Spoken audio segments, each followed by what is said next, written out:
काय ग रेश्मा, कसला विचार करते ग? काय नाही बाई, हाच विचार करत होते की मला मुलगी नाही व्हायला पाहिजे. का ग अशी काय म्हणते? हा ग, हल्ली अशा अशा घटना ऐकायला भेटतात की अंगाला काटा फुटतो. कुठं 2 वर्षाच्या मुलगीवरती अत्याचार झालाय, तर कुठं 3 वर्षाची, तर कुठं 4 वर्षाची. एवढ्या चिमुकल्या मुलींवरती अत्याचार होतोय ग. मुली आता सुरक्षित नाही राहिल्या. त्यांच्या मनात ना भीती निर्माण झालीये.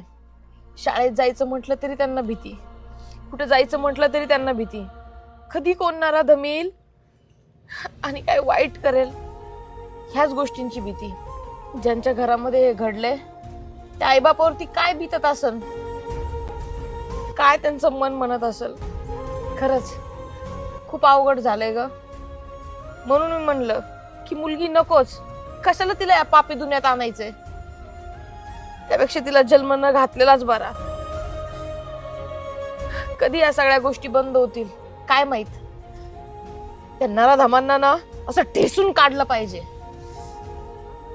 पण काय माहित अशा गोष्टी कधी घडणार आणि कधी नाही.